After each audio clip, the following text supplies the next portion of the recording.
Right now, I'm going to introduce the host for the Al-Anon speaker, Janet. Right? Come on up here, Janet.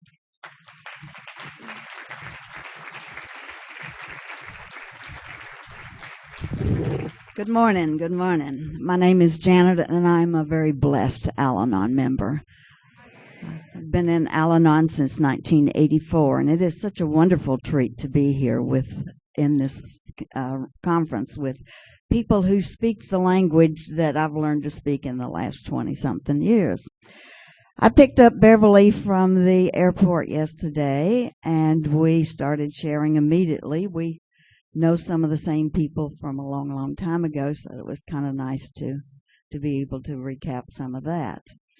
And at this time, I would like to introduce her. She is from the Dallas-Fort Worth area, and she has a beautiful, wonderful story. So right now, I'd like to hear her share that.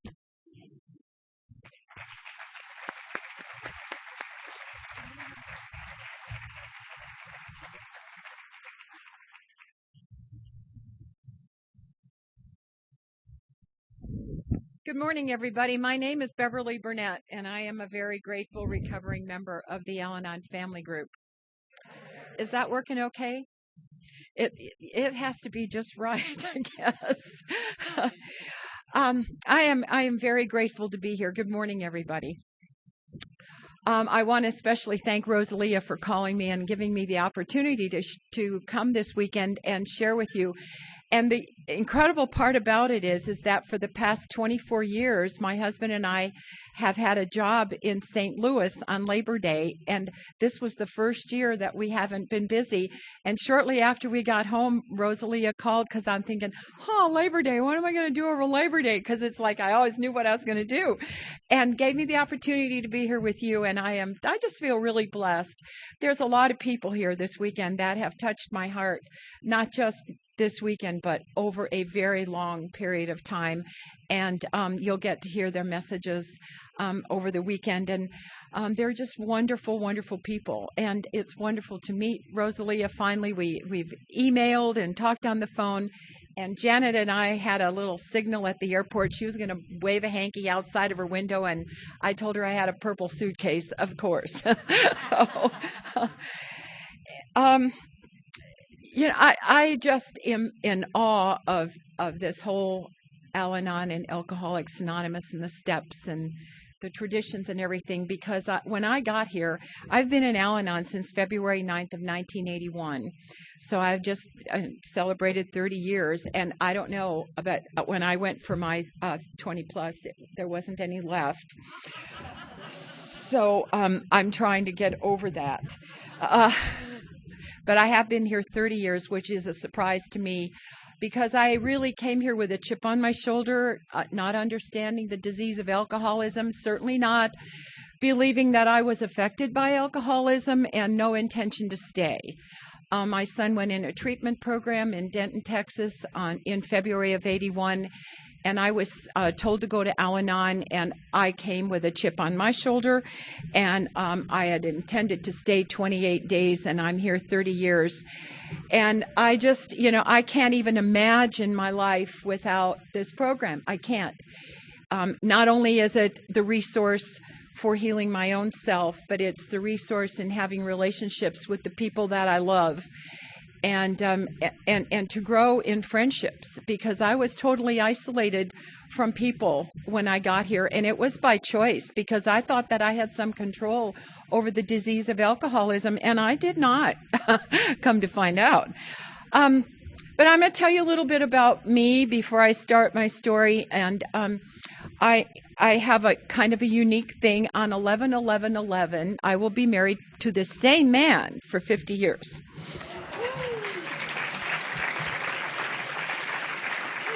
I would like to tell you I married him when I was 10, but that wouldn't be true, because I really quite enjoy telling you that I just turned 70 on July 22nd. And I can outrun most of you. When they talk about the spiritual, mental, and physical wellness of this program, I put that into practice in my life. And certainly smoking cigarettes and eating Mars candy bars was not the way to physical wellness, and that was my way, but I decided that I wanted to live a long and healthy life because that's what this program promises, and you have to put some effort into doing that. And with the help of my God and the steps of the program, I get out there and I live each moment to the very best of my ability. And I feel like I've been given a new life as a result of this. I have two sons. One is deceased. My other son, my oldest son, lives in Oregon, and he is 30 years sober. He did get sober when he was young. He was 17 and a half years old when he got sober. My husband celebrated 30 years of sobriety, so I live in a sober home. But that does not mean that I don't live with the disease of alcoholism, because that's why they have the AA meeting in the room next door to my Al-Anon meeting, is because this is a disease that continues, mentally for both the Al-Anon and the alcoholic. So on a daily basis, I practice the principles of this program in all of my affairs. I have two golden retriever dogs, Furface and Jake, and both of them are registered therapy dogs, and I have the great opportunity to go back into the community and give back what I robbed a lot of people. And I work at the Flower Mound Public Library in a reading program called Sit, Stay, Read, and I work with dyslexic little girls. And the reason that brings a lot of joy to me is because at the age of 60, I was diagnosed with dyslexia, and it's pretty severe. And as a result of that, not knowing what was wrong with me, because they didn't know back then, I spent a lot of time being called dumb and people telling me that I was smarter than I was, that I wasn't putting out enough effort. I kneeled on beans, I wore dunce caps, and I got smacked around a little bit at home because my report cards weren't what they thought that they should be. And it gives me a lot of joy today to know that at the age of 7, the two little girls that I work with are being helped, and they won't have to go through the journey that I go through, or that I did go through. So that's a little bit. I've got 3 granddaughters. 2 of them live in Southern California, and one of them is in Dallas, and she's 23 years old now. And I have a great relationship with her. In fact, I told her last weekend I was at a conference and there was this big hunka guy there. And I wrote her and I said, should I bring him home? And she goes, oh, Lord, Nanny. So then I wrote to her in the airport. They had Wi-Fi in the airport. And I says, okay, Bert, I'm coming home empty-handed. So I'm out shopping this weekend.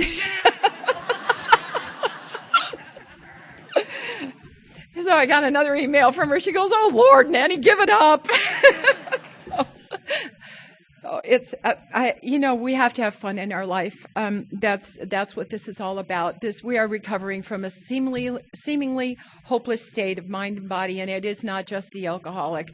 I was dying from the disease of alcoholism, and I never took it. I drank, but not, Actually, I put the plug in the jug shortly after I married my husband because somebody had to watch him. So when I took that young kid to the treatment center and they sent us away and said, you guys go back and live for a while because we don't know who belongs here. I took offense to that. I wanted to explain to her that I didn't drink. But apparently I was acting a little crazy and they couldn't tell who was and who was not the alcoholic. So there's a little page in this book that I just love, and I'm going to read this. I thought Paul did a wonderful job this morning describing the disease, and I loved reading, him picking up little parts and telling us, because I'm a visual person and I need pictures and words, and it helps me out a lot. So I really enjoyed that. And I've heard Stacy before, and she did a wonderful job sharing the story of her life. And you talk about miracles. You look at Stacy and you see a miracle sitting in that chair. Anyhow, in this little book, it says, after many years of covering up Mr. B's illness and making excuses for his behavior, I was relieved to be in the company of people who accepted me as I was. And I realized that I could not control the alcoholic's actions. They saw qualities in me that I had ignored for years and helped me give myself credit for the positive attributes. They welcomed me into a group. I was inspired by the strength that some people showed in times of crisis, and I was awed by the caring and the love that people shared with me after so many years of feeling helpless and worthless. I was in a group that not only accepted me as I was, but helped me become the woman that I had always wanted to be. They taught me that I could not love and help others until I felt loved and secured myself. Today, with the help of my higher power and the fellowship of Al-Anon, I am often able to share that love and support with others who need it. And I really feel like that's kind of the way that it is. Through the program and working the steps and having a sponsor and having sponsees, I am always given the opportunity to share what I have been given with other people and with other women, and I just feel like my life is so richly blessed. But I was born in Chicago a long time ago, 70 years ago, and I believe that I was born into an alcoholic home, and I wasn't really sure about that for a long time because, you say you don't have rules, but we really do have rules here, and they say you can't call anybody an alcoholic unless you know for sure that they are. Well, so I felt always a little guilty saying that I came from an alcoholic home, but I promise you that they quacked like ducks and they walked like ducks, and I was pretty certain that I had been affected like most of the other ducks, and but I still felt like, my dad, who I think was an alcoholic, never got up to a podium of Alcoholics Anonymous, but he came to live with me for the last 2 years of his life, and we had gotten back from a radiation treatment one afternoon, and he was cold, and I wrapped him up in a blanket. It was September, and I got him something to drink, and I gave him a magazine, and it was open to a page with one of those fancy Caribbean drinks with the sweat down there, and it's hot, like it's been here, and it's hot, frost and oranges and apples and all the stuff that they put in there, and I went, oh my God, Daddy, doesn't that look good? And he says, Pigeon, ever since I have been on this morphine, I really haven't wanted to drink. And I thought, I have just been given the right to tell you that my father is probably an alcoholic.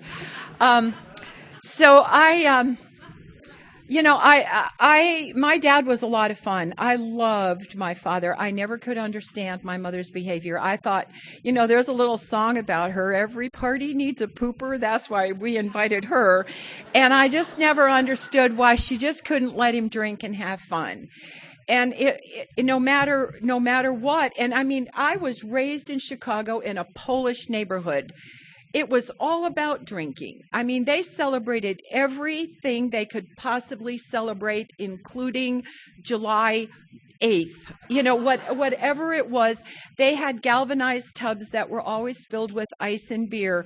And they used to work in a garage next door to us, and they were building a boat in there, and there was always a lot of laughter in there. And when I could sneak away and get in that garage, I loved being in the garage where they were sanding and drinking and laughing. And then they'd say, you shouldn't be in here, because they were saying bad words. And I loved it there. And then I went into the house, and there were rules and restrictions and frowning and crabby and where's your father and all that, and so there was this, it was kind of an off balance, but it wasn't just that was off balance in my life. Everything was off balance, and I loved when I got here, and they talked about this balance of emotional feelings and everything, and I was always off balance in that house. I was trying to please her by doing whatever she needed me to do, and I wanted to be with my dad, and it seemed like she didn't like my dad, and it was alcoholism, and I didn't know that it was alcoholism. And alcoholism is a progressive disease, and it's not going to get better, and it certainly didn't get better in my house. When I was 7 years old, my sister was born, and I took exception to that. I was finding it very difficult to get the love that I think that babies are born with, babies are born with a need to be held and nurtured, and you read things they talk about, with these women who will go and volunteer in preemie nurseries just to hold the babies because they find they're doing better, when they're being held rather than just in the incubators. And so we know that we need to be loved and to be nurtured. And if you're raised in an alcoholic home, there isn't very much of that going on.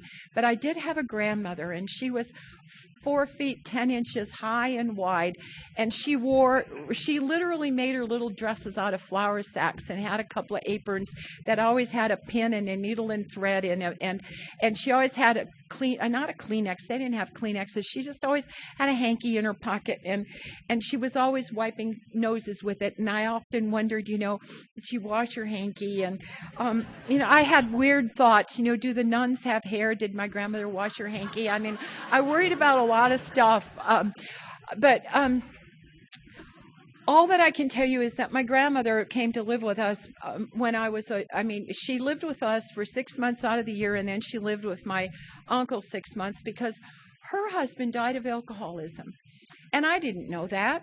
She had no money, she was penniless, and so she had no choice but to live with her children.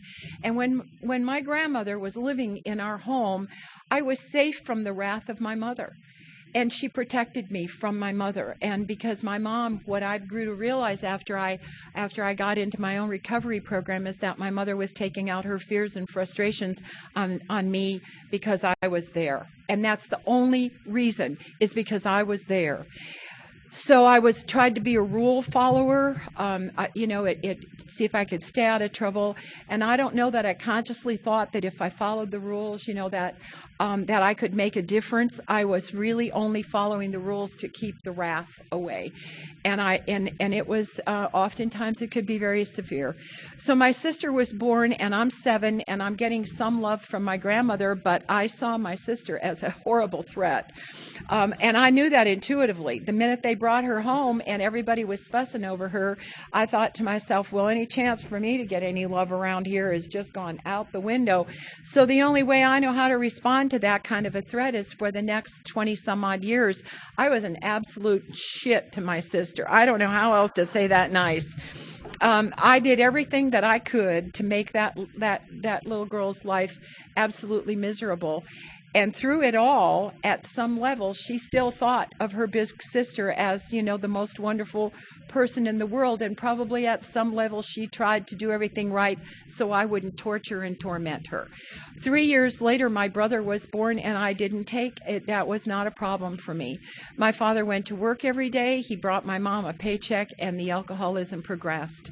When I was in high school, the year between my junior and senior year, alcoholism is progressing, and my mother knew that if we moved from Chicago to the suburbs, it would get better, and it didn't. My dad's brother found him there and knocked on our front door in the suburbs one day and needed a place to stay, and she put him in the coal bin and told him he needed to behave himself. And he did something disgusting in the coal bin, and she sent him out and told him she was never welcome in our home again. And some years later, that very uncle died in a doorway in Chicago in the raincoat, the old raincoat. His fingernails were long and bent over the tips of his fingers, and they were tobacco stained, and he had a beard and no teeth, and he was younger than my dad, but he died of the disease of alcoholism, and by the time he died, he was not welcome, and nobody cared. My father and his sisters basically told the city of Chicago, do whatever you need with him because we don't want anything to do with him. So I don't know whatever they did with him, but my father was stern on that. He says, I have done all I can for that man, and I'm not doing anything else. And anyhow, life went on. My mom knew the suburbs was the cure for alcoholism, so we moved there. And it was not because it was a progressive disease. And I found myself a little group of friends and found a way to stay away from that house as much as possible. I was raised up during the era of American Bandstand, poodle skirts and saddle shoes, black and white television that was round. Can you even imagine that? I'm right on the verge of horse and buggy into black and white TV. But there's been a lot of changes in my lifetime, and I consider myself a pretty young. But anyhow, aside from the fact that it was so troublesome in the house, there were happy times. I really did have a happy childhood as long as I wasn't in that house, and somewhere intuitively I knew that. And in my senior year of high school, my father lost his job, and we ended up in Ogden, Utah, and my mother knew it was all going to be better there. And my dad went ahead of us for a couple of months, and we stayed behind, finished school, sold the house. When we got there, she just kept promising it was all going to be better. We were away from all the drunken uncles and all of the evidences of alcoholism and the things that seemed to apparently cause us trouble, which were all the outside things. It wasn't until I got here that you people started to tell me that alcoholism and the cure from it was an inside job. No matter what color my pedal pushers were, what color I made my hair, it wasn't going to change the way I felt. It was about the way that I felt on the inside and my connection with God. So we got there, and it was really a bad summer, and I didn't have anywhere to go. I didn't have any friends. I didn't have a youth center. There was no American Bandstand. There were just a lot of Mormons, and we just were not on the same page. It was a really difficult year for me. And finally, I turned 18, and my dad got me a job where he was working, and I was so happy to be doing anything but what I was doing. It was so grim at our house and so much fighting and so uncomfortable that I would have mopped floors there just to get out of that house and be anywhere but there. So I got this job, and I was a clerk in a little blueprint island with the drafting engineers, and I felt all grown up. And I was with people that were my dad and mom's age, and they treated me with respect, and they showed me how to do my little job, and I was really happy. And I don't know if I was there a week or a month. I'm not really sure how long I was there.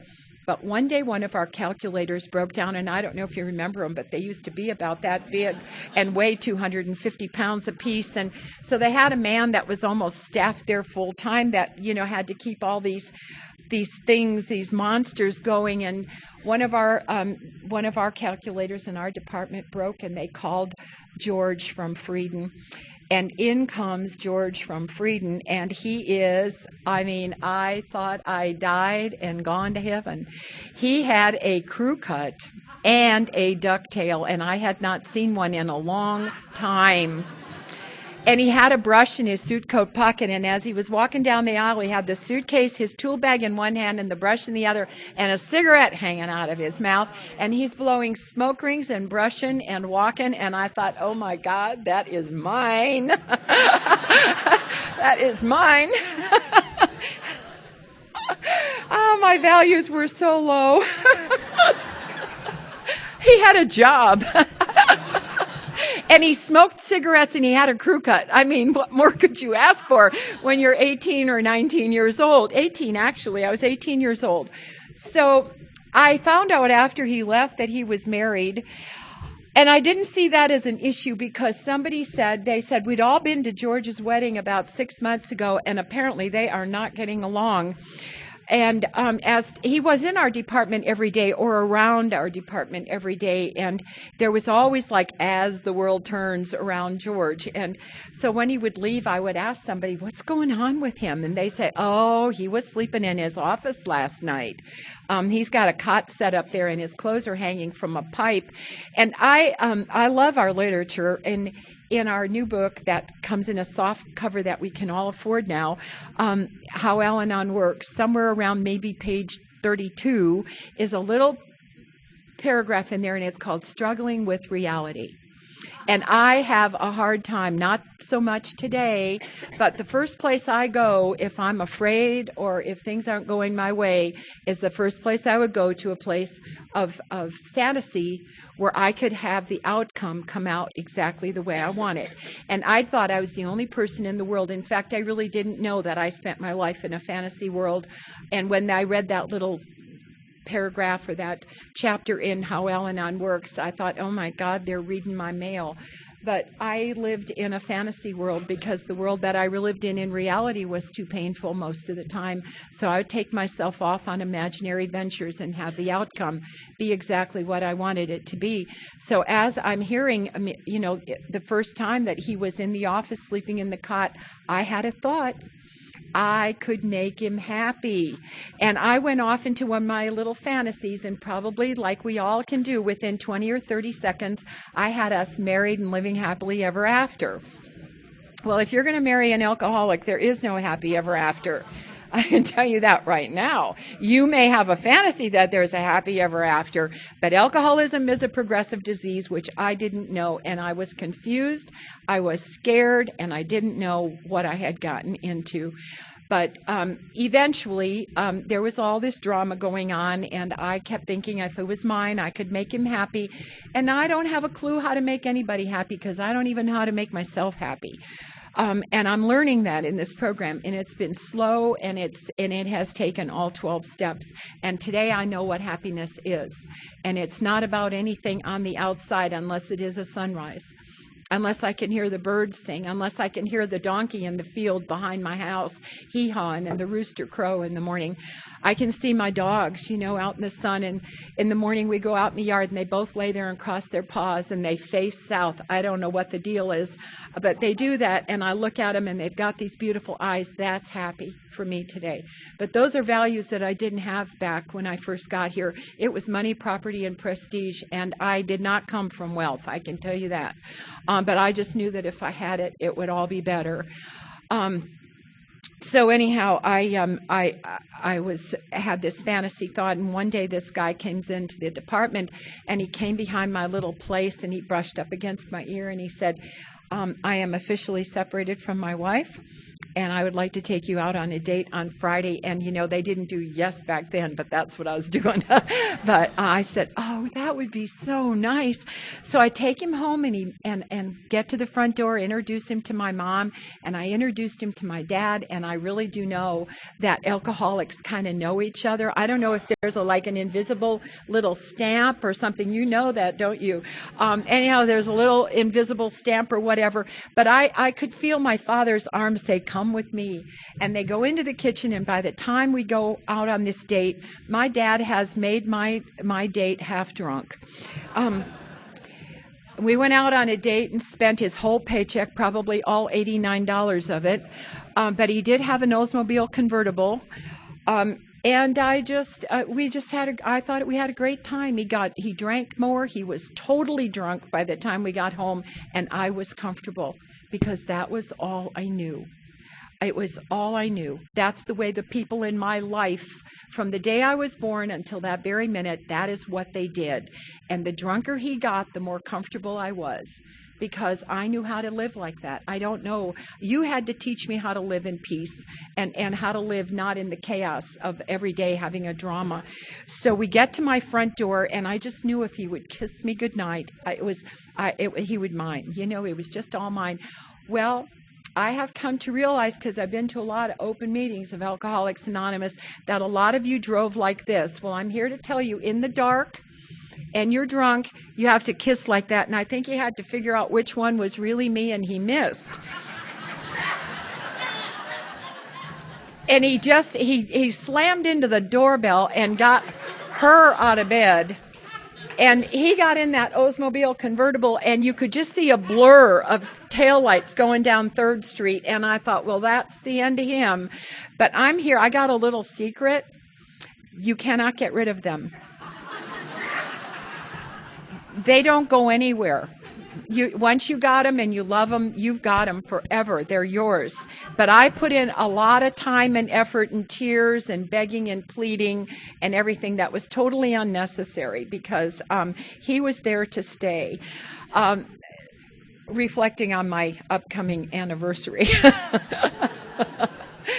So we dated for a year and a week, and if I would have known anything about alcoholism, I would have known, but it would have changed anything. He was everything I wanted. He had a job. He was much older than I am. He had a car. He seemed responsible. But during the dating period, what would happen is he wouldn't show up for a date.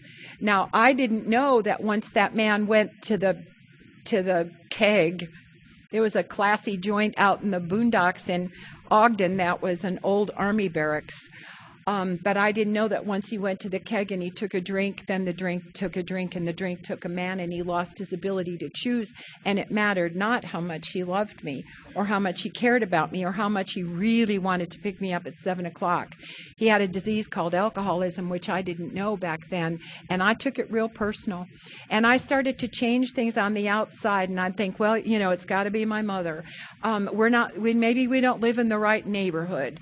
But I'm going to change the color of my hair. So I'd go from blonde to flaming red and, all kinds of things to change something on the outside that I thought would bring a man who was in the throes of alcoholism, over to my house to pick me up for a date. Then the other thing that, talks about, and thank God I was told to go to open meetings of Alcoholics Anonymous, read the big book. I am a student of the big book because it explains to me what alcoholism is. And I need to know that because there's a lot of alcoholism in my family. And what I found out in there, is that he lost the ability to choose. But then the next morning, he would call me up and it would be that remorse. He would say, Beverly, I don't know what happened. Next thing I knew, Mary and Bill were throwing us out of the keg. I am so sorry. And I'll never do it again. And for those of us who love alcoholics, that's what keeps us pinned to that is the hope of maybe next time it will not happen again. But if you love an alcoholic and they're not in sobriety, they are living with a seemingly hopeless disease that is progressive, and it will happen again.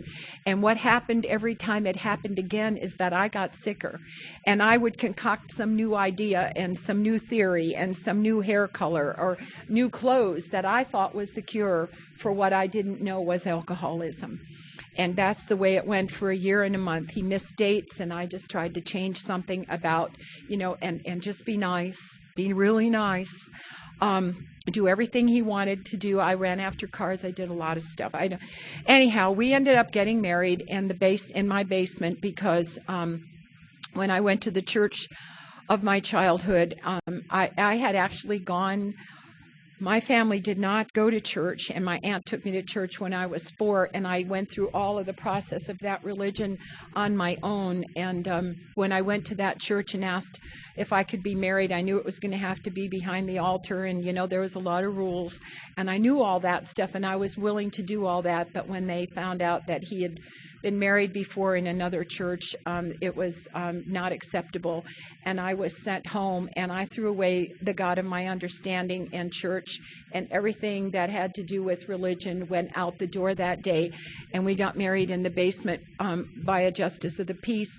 And the most important thing that happened that day was that my dad and my husband made sure that the basement was filled with booze because it was a holiday in Utah, and the liquor stores would be closed. So, that's, that in itself tells you the story of alcoholism and the importance that it plays in the disease. So we went off on a little 2-day honeymoon, came home, went back to work on Monday. I fixed dinner, and he didn't come home. And I don't need to tell you much more about the next 21 years of my life because that's it. 9 months and 2 days after we were married, I had a child. And thank God they kept us in the hospital back then for 5 days because I did not know how to take care of that baby. I was suffering gravely from alcoholism. It was progressing in me. My husband didn't come home, and the fight was on. And I called him the very first day that we were married and went back to work, and I said, dinner's ready. When will you be home? And he says, I'll be there in a few minutes, honey. And I called him a half hour later, and a half hour after that, and a half hour after that. And by the time I called him the third or fourth time, his voice raised, and it was ugly. And he said, don't call me again. I'll be there when I get there. And I thought there was something wrong with me. And I started to change, should the house be cleaner? Should I maybe he didn't like noodles? I don't know what, I was always trying to think my way through how I could make this better. 2 years after our first son was born, our second son was born, and alcoholism progressed. My husband went up the corporate ladder, and we moved from Utah to Pennsylvania to New Jersey. And we were in New Jersey about 4.5 years, and we had a beautiful home there. And it was truly by the grace of God that I did not even believe in that we were able to get that home. But what I realized, actually, a man that spoke at this very convention a number of years ago, his name was Gene Duffy. He made a talk here that year that has stuck with me. I almost have it memorized. And it was a talk he made after he'd had a heart attack. And he usually had kind of the same talk, but that one was a lot different for Gene. But he talked about how we found the evidence of God before we came into the program. And I listened to that talk probably no more than 100 times because it's the most powerful thing I've ever heard. But as a result of that, I had to look back over my life when I got here because I threw God away. I threw the church away. I threw all the evidence away. And here, I looked back over my life, and there I was living in New Jersey in a house that I really could not afford, in a place that was totally out of the realm for us. And I couldn't believe it. I did feel grateful for it, but I figured, well, my husband had a corporate job and I deserved it. But I never appreciated where I lived when I was there. We were on this beautiful private lake, and there were sailboats and swans, and our sons went down to the beach and they swam and fished and ice skated and played football and basketball. And in the summer they would come in, and it wasn't just once or twice, it was all the time. They would come in and they'd go, "Mom, come on down to the beach. All the other mothers are down there. Pack a sandwich, Mom, put it in a little bag, get a blanket, get your suntan oil, come down there, meet some of the people." And I'd say, "I can't. Who do you think is going to clean this house? Your father's never here." And it talks about that in the ODAP book, about how we give our children the impression that the alcoholic is mean rather than sick. And I didn't know that he was sick. I just thought he was irresponsible and a crappy father, and certainly a crappy husband. And that was the message that I gave to my children is, who do you think is going to do this? Your father's never home, blah, blah, blah, blah, blah. But they never gave up. Day after day, for 4 summers in a row, they would come and say, "Mom, please come down there and meet some of the other mothers. It would be so much fun for you. Get out of the house, just come and enjoy your life." And I'd ranted and I raved the same things every day. So finally we get promoted and we're going to Texas, and I've got the whole house packed up. The moving van is going to come the next day, and I got a knock on my back door, and it's my neighbor, and she said, "Beverly, I want you to come with me." And I says, "I can't." I was down to the toothbrush drill by then. I'm thinking the way they said, that if I can keep it clean on the outside, you won't know what's going on the inside. And I just, and then I found out here that perfectionism is in the eyes of the beholder. And I just thought, if I could keep it perfect, you would think it was perfect. And it was falling apart, and I didn't know what to do. So I'm cleaning with the toothbrush and the Lysol, and she said, "You know what, Beverly, it'll be here when you get back. You need to come with me." And she literally forcefully took me by the arm, put me in her car, and she drove me down to the beach, which was not much farther than here, down to that corner wall. And we got down there, and she took out 2 lawn chairs, a thermos of coffee, and 2 cups. And she put those chairs out on a little dock where there were little rowboats and stuff anchored to that. And I'm like, I got work to do. And she says, "Sit here." And she poured coffee, and she said, "I don't think that you have any idea about where you've been." And she said, "I wanted you to not leave Sparta, New Jersey, and not be able to see the beauty of the place that you've lived in for the past almost 5 years." And that was the story of my life before I got here, is that I did not know where I had been. I was either in fantasy or rage. I was either concocting or manipulating or trying to figure it out or screaming at my children. And I promised myself I would never, ever, ever treat my children the way my mother treated me. I was never going to hit them. I was never going to yell at them. And I'm here to tell you, I broke all my promises. And I had no idea. I did not know how to live. Coming into Al-Anon and staying here a day at a time, you have taught me how to live. And I am so grateful for that, because as in that little page that I read to you, I am not the woman that I was when I got here. And as a result of being loved, I have in turn learned how to love others. And that's the story of my recovery. So we got to Texas finally and bought a house that had a bar. That was what it had to have. And we shopped for liquor every second week, and I made all the threats about we're not going to drink it. We're going to just admire the bottles. And what I didn't realize is that when we got to Texas, we brought with us not only an alcoholic adult man, but 2 alcoholic children. And I had no idea, they were stealing from me and telling lies, and, obnoxious kids were coming into my house. And we bought my son a pickup truck, and the back was loaded with beer cans. And, I'd say, where in the world did you get all those beer cans? And he goes, well, Mom, you just can collect them along the highway and recycle them for cash. And I was just... I because of dyslexia, I don't read right. So I live in Texas, and a lot of people proudly put a bumper sticker on their pick-em-up trucks that says native. And I looked at that for a number of years, and I thought it said naive. And I'm thinking to myself, why in the world would anybody put a bumper sticker on their car that says naive? And one day I'm sitting there, and I'm sitting at the light, and native, N-A-T, native. Oh, but I am naive. I am really, I just wake up every day. I'm like a goose in a new world.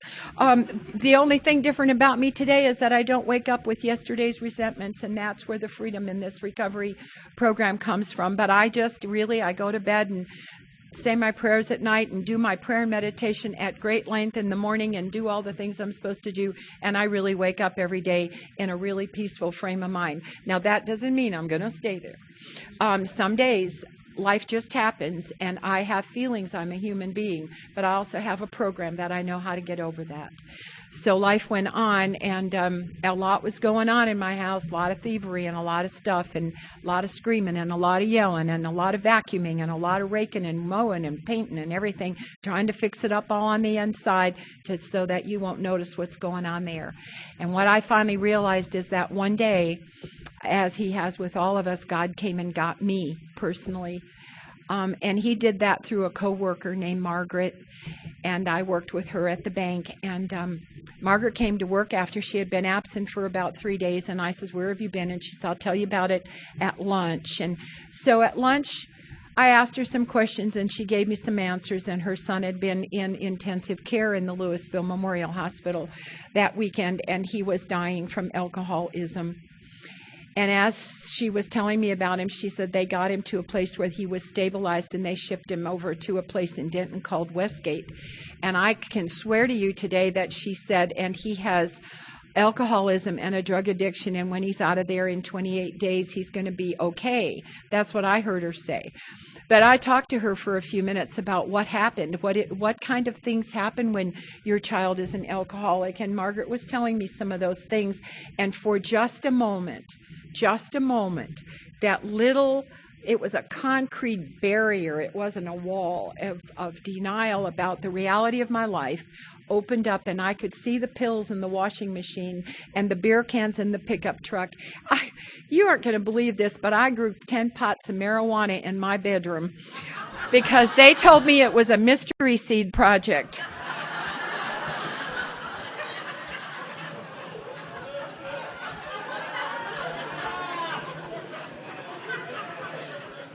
I'm a native.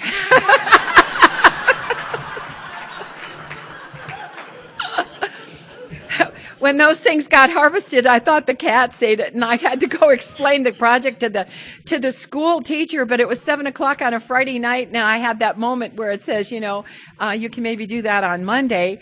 And in the meanwhile, I put some laundry away and found the mystery seeds thumbtacked to my son's closet. And, I have a capacity to go into a white-hot rage. I know it doesn't look like it now, but I was a mean little stinker out there. And I could go from zero to out of control in a heartbeat. And I did a lot of damage in that blind, white-hot rage. and it went on for many years into recovery. It was not relieved.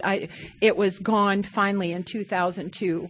So I suffered with that for a long time. It was like my default mechanism, and it was ugly and it was horrible and it scared me. The more recovery I got, the more that rage, when it would come up, would scare the living daylights out of me, because once I was in that place, I was apparently like an alcoholic in a blackout. I could not control my behavior. I did not know what it was going to do. And it scared me. And so anyhow, in 2002, we were in Longview, Texas, and the Saturday night speaker had started, and I had my dog with me, and I took her out into the parking lot to go potty. And when I walked out through the back door, we had a brand new black pickup truck, brand new, and a little white trailer that we hauled behind it. And there were about 6 or 8 little 6 and 8 and 10-year-olds jumping off the roof of the building, across a little porch, jumping down on the trailer and running across my brand new pickup truck and off the hood. And I looked at them and I screamed, "What are you doing?" But at that moment, I went blind in rage. And that would have been enough to scare anybody, to have this crazed woman standing out there yelling, "What are you doing?" But that wasn't the end of it. I chased them all through the parking lot until I rounded all their little sorry butts up, and I sat them down on a step, and then I said to them, "Each of you are to go into the room where the Saturday night speaker was speaking and get your mothers and fathers out of the room." And they did. I mean, they didn't know what to do with it. The mothers and the fathers came out, and I told them what it was, and then I made them all write down their names and phone numbers. And I felt justified. I felt justified. The next day I felt foolish and out of control. And I thought, I cannot recall myself a recovering woman and act like that. So I called my sponsor and I told her what I had done. And we did a little inventory, quite in-depth inventory over the phone. And we got to what we thought might have been the root cause. Because, superficially, there was a lot of possibilities, but we worked it backward to the root cause of that. And I was raised up in a house where there was plastic on the furniture, and when the floors were waxed, there was newspaper down there, and you were not ever to sit on the furniture or walk on the floors, and you had to call everybody Mr. and Mrs. unless you got permission. And here were these kids jumping off the roof onto my. And she said that went way back, into that lack of respect in this childhood and all of those things. And I said, for some reason or other, with that explanation and tying it all together, I could feel a sense of relief go away. Well, I figured it was gone forever, but 3 days later I was in Walmart and I had another attack. And I ran out of the store. I was justified and enraged and everything. And I was really upset with the frontline manager. And while I was in there making a jerk of myself, I ran out and left all my groceries on the counter. And here comes the very lady that I am so angry at saying, "Mrs. Burnett, you've left your groceries." So I called my sponsor and I said to her, "It happened again." And she said, "Tell me what happened." And she says, "Oh, no, it didn't." She said, "You were a spoiled brat and you weren't getting your way." Well, if you explain it that way. So what I can do now, people taught me here that you pause for a moment before you react and you have a chance to respond. And so now I get a chance to breathe and say, do I want to stand here and act like a spoiled brat, or does this take me back to my childhood? Either way, I do not want to lose my dignity publicly ever again. And I can promise you that for the most part, I act like a lady when I go out now, and not very much has gotten me to a place where I have ever been that angry again. And I guess I kind of got off on a little rabbit trail here. But anyhow, when I found that marijuana in the closet, I had that moment of rage. And then we ended up, living along and went to the treatment. I decided after I talked to Margaret that called my husband and I said, "Do you think we could take the kids and let's go up there and see if we have alcoholism?" And he says, I don't care, anything you want to do. So we piled all of us in a Mustang. These boys are over 6 feet tall now, and we stuffed us all in a Mustang and went up to Westgate. And this marvelous lady named Jean Coffin evaluated us along with some of the other directors of the treatment center, and they ended up sending us out of there and saying, we know that somebody in this family has alcoholism, we don't know who. So a couple of days, that was the end of January. By the 1st of February, my son actually took something that they couldn't. They used to talk me out of believing that I had what they took. And so I was thinking I was going crazy. And anyhow, she told me, that, if we found out who it was, and that morning I accused him of something I knew he had taken, and he went to school and he called me and he says, I'll go there. Well, what they had been doing was stealing through the neighborhood that day, and his little partner was in the Denton County Jail, and it was just going to be a matter of time, next period maybe, before he ended up in jail. And so he called me and thought treatment looked pretty good. So I took him up to Denton, and he went into Westgate, and while I was there, she said I had to go to Al-Anon. And I told her I worked, and she says, well, so do we. You're going to have to go. So I had this moment, we've got this little Just for Today card, which I just love because it's like the program in the pocket. It tells me to keep my voice low and look becoming, and to, that Abraham Lincoln says it can be as happy as you make up your mind to be. And I really try to live by the 10 little principles on that thing. And it says we can do anything for 24 hours that would appall us if we had to do it for the rest of our life. And somehow or other, I had that intuitive thought without even knowing about Just for Today. And I thought I can go to these silly little Al-Anon meetings for 28 days if it would appall me if I had to do it for the rest of my life. But the magic for me happened, and they have a little saying in Texas is that, you come all the way in, you sit all the way down, and you stay. And for reasons that I did not understand back then, because I was belligerent and angry and definitely dying of the disease of alcoholism myself, I did exactly that. And at the end of the 28 days, I was going to somewhere between 8 and 11 meetings a week. And most of them were in Dallas because you told me to stick with the winners. And we started to do that, and we started going to conferences, and we got involved in the Brazos Riverside Conference and the Lakeside Conference. And, we're all in Texas, so a lot of you in the room, know about some of those places. My sponsor took me to Woman before I was even a couple of months in the program, and we had the great privilege of picking Winnie Yeti up at the airport. And I said to her, I think she smokes. And she says, well, we aren't going to worry about that. She's got her own little ashtray. And so I had this brand new car, and all I could think about was Winnie was going to smoke in my car. I wasn't thinking about the spiritual aspect of having Winnie Yeti in my car. But, I got to experience my sponsor, Sally and Winnie, and they talked program 4 hours out to Brownwood. And then we had the conference, and it was so wonderful.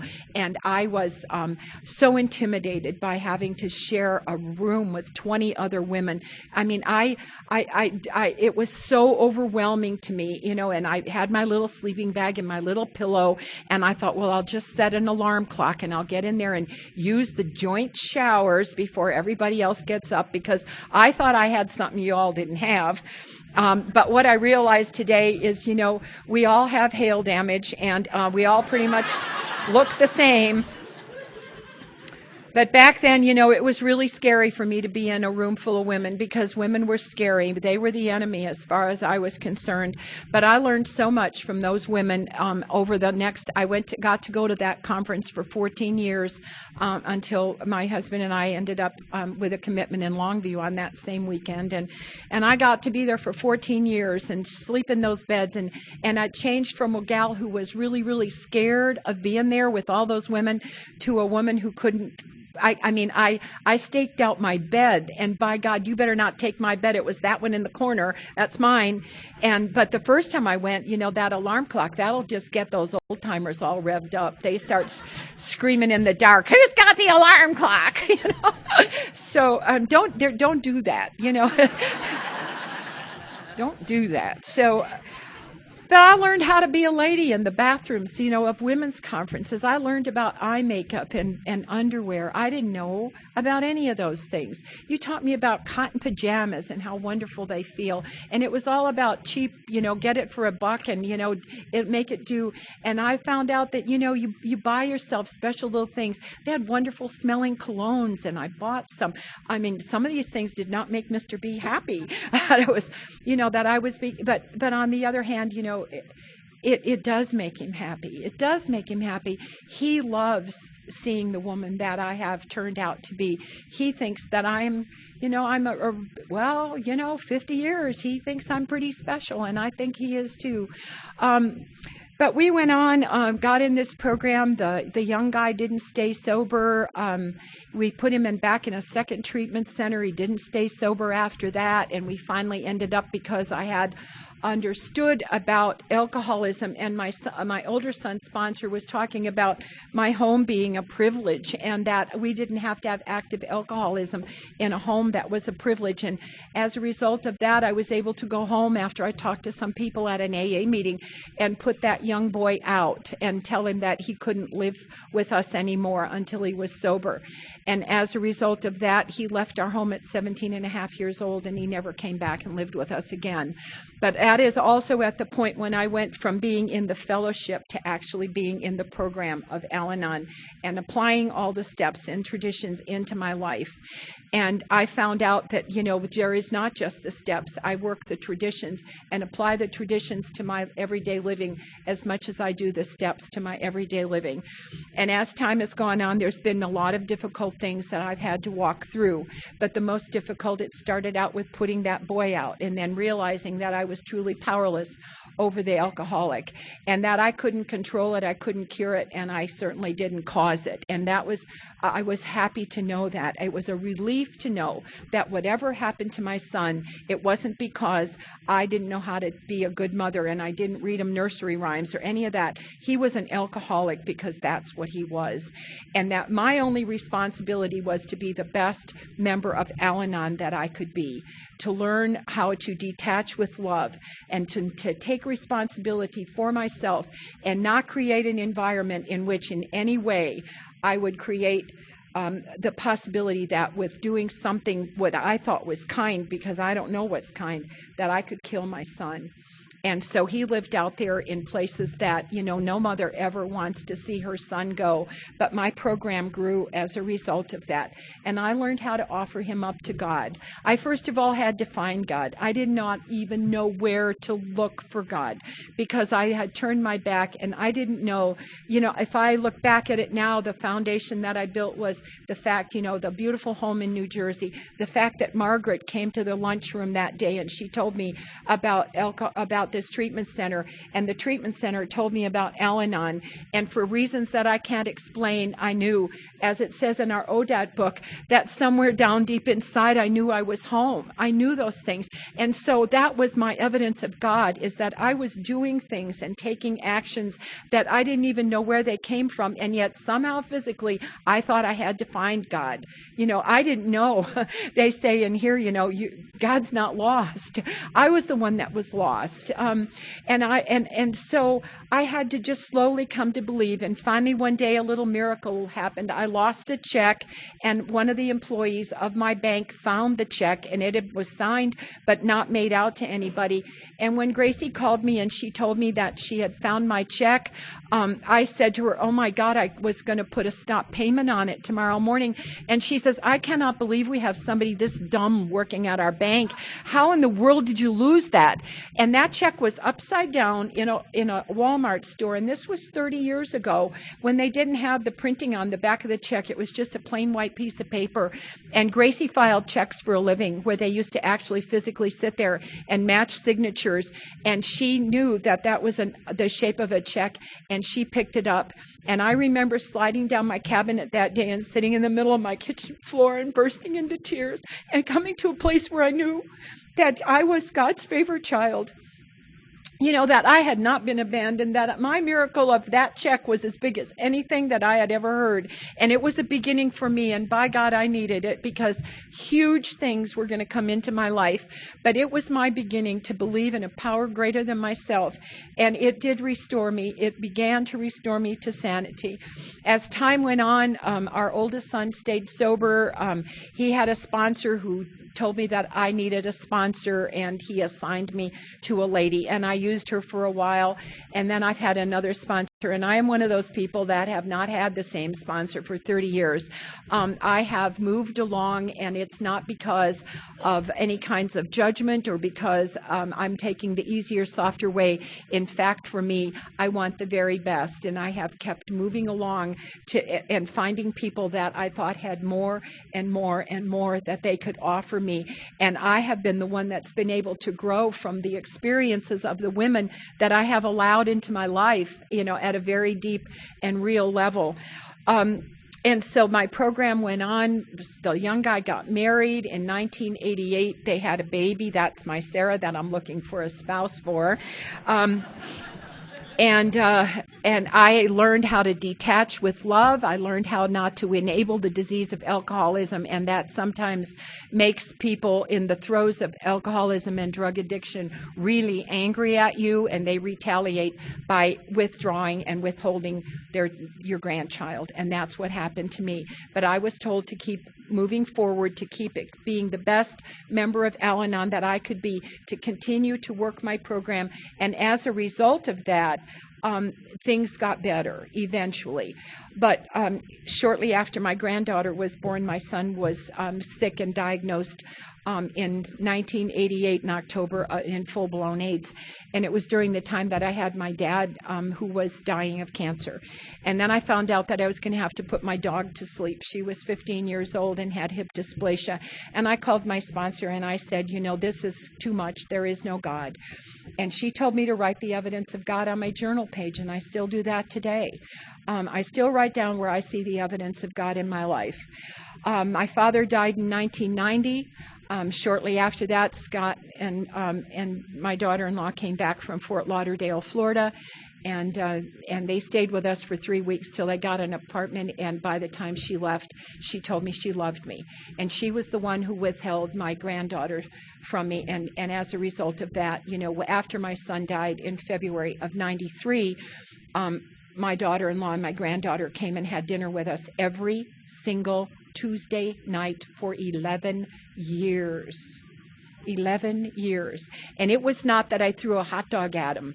We worked on the weekends, and so Sunday dinner, which is something I was accustomed to, traditional in my family when I was a kid growing up. There was no Sunday dinners once we started the job that we've been doing for the past 29 years. But I made Sunday dinner on Tuesday. I put a tablecloth on the table. I put flowers or a candle on the table. And we had salad, vegetables, meat, potatoes, and a dessert every single Tuesday. Now, I'm here to tell you that I didn't always do that happy, joyous, and free. Some days I was really busy. And I would think to myself, I am so tired of putting this damn dinner on the table. But then we would get there, and our little Sarah, we always told her to pray, and I wish I had recorded all of those beautiful prayers that little girl said over the next 11 years. For 13 years, we took Sarah with us to the Crested Butte Mountain Conference, and she got to go to Alababy, Alatot, Alatween, Alateen. And as a result of that, she had 500 grandmothers and grandfathers up there, and she was exposed greatly to the disease of alcoholism and its effects, and also its love.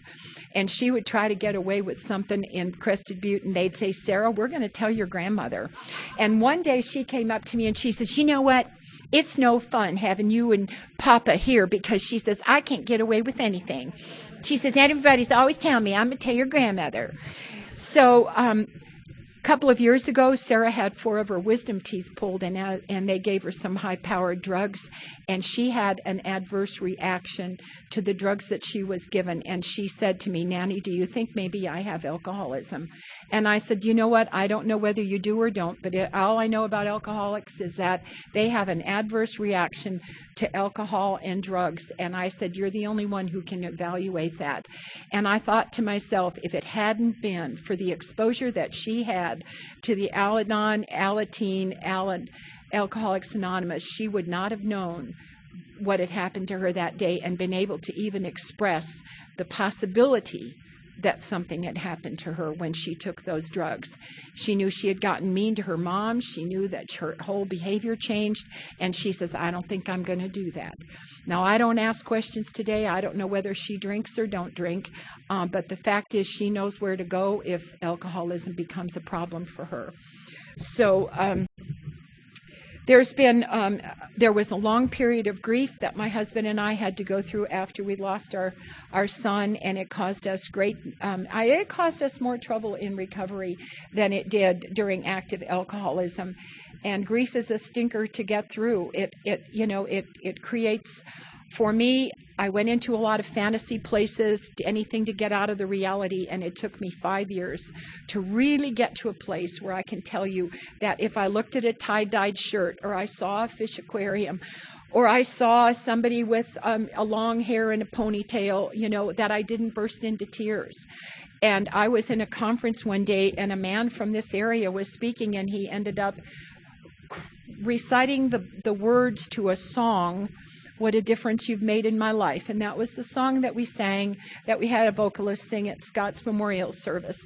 And I had one of those things where I could feel it come up from my toes and up through my body. And I sat there, and I just had an explosion of grief. And the lady that was sitting next to me knew that nobody was to touch me and disconnect that. And she kept people away from me until it was over. And it was one of the last times that I had that happen to me, but it happened a lot of times, because it is incredibly difficult to lose a child. And while my sons died of AIDS, the real thing was alcoholism. He never got sober, really.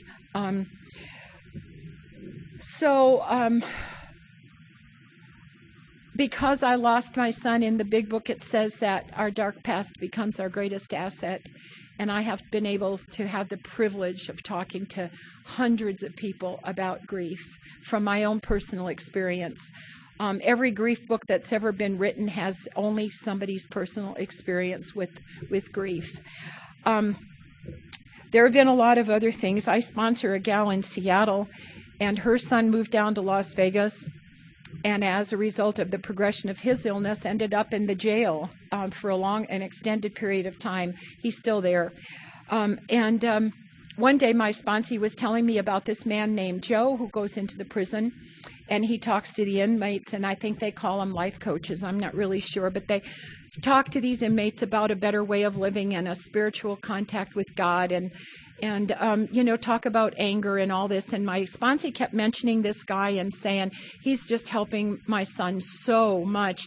And one day she called him by name, and the hair stood up on my arm, and I says, "Oh my God, that's my nephew."